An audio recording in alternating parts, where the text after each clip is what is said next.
Hey there, coffee lovers and internet explorers. Welcome back to SipCyber, the podcast that's on a quest for the perfect cup of coffee and the simplest way to keep your digital life safe. Today we're kicking off a two-part deep dive into managing your risk. But don't worry, it's still going to be short. I stopped by a favorite spot today, Black Sheep Coffee in St. Paul, Minnesota. I'm fueling up on their strong espresso, incredible croissants, and delectable seasonal specials. This peaceful setting is the perfect backdrop for talking about something critical: the invisible web of permissions that connect your entire digital life. We talked about app permissions before when we discussed staying safe online, but today we're digging in much, much further. So risk number one, talking about the digital domino, single sign-on risk.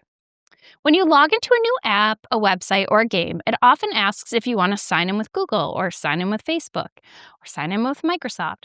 That is single sign-on or SSO. And it is a massive convenience. Single sign-on works well when the information shared is limited, but here's the catch. It also creates a digital domino effect. If one account is compromised, the dominoes fall and every linked account is at risk. This means you have two separate risk points to manage, starting with your connected accounts. Risk number two, the smartphone spy. The second risk involves what the app is doing on your phone itself. Let's look at a concrete example like TikTok. When you download the TikTok app, it needs your permission or rights to access certain things to work properly. This is that system prompt where your phone asks you to grant or deny access. So, what specifically are the defaults? Well, by default, and depending on your device, TikTok requests or may gain access to the following: your camera and microphone, necessary for video and photo creation and recording audio; storage and media files on your device, so you can upload your own photos and videos and access your gallery; location data, GPS, or approximate location may be requested for content suggestions or ad targeting; your contacts and phone info. The app may seek access to sync your contacts or find friends; internet and network state, device information, and usage data for app functionality, analytics, and personalization. And finally, third-party app integrations. If you link TikTok to another service, that service may view some of your public TikTok information. The reality is that every time you grant one of these permissions, you are increasing your risk exposure. Does a short-form video app truly need access to your contacts and location while the app is closed? Likely no.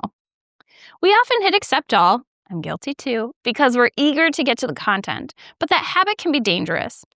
It's true, some apps won't let you use them if you deny a core function. For example, a camera app can't take pictures without access to your camera.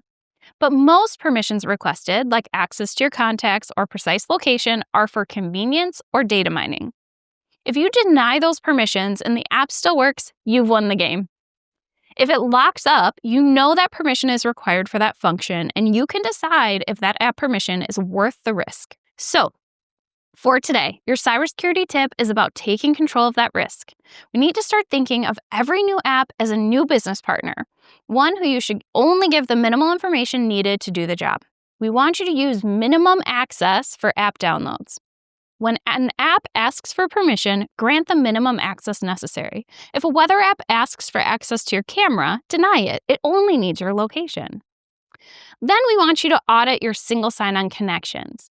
So go into the security settings of your main single sign-on provider, Google, Facebook, whatever, and review the third-party apps and services you've given permission to. Delete all the apps you no longer use.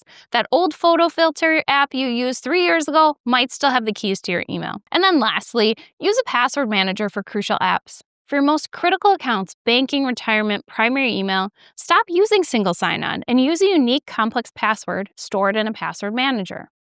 If your single sign-on account has a breach, I hate that word, I never say it, has a breach, these critical accounts will remain isolated and safe. Example, I don't know any of my passwords. I use my password manager for everything and it creates those passwords for me. I just apply it. Managing your risk profile by auditing your permissions is the essential first step in protecting your data. And protecting that data is what links us to our next conversation.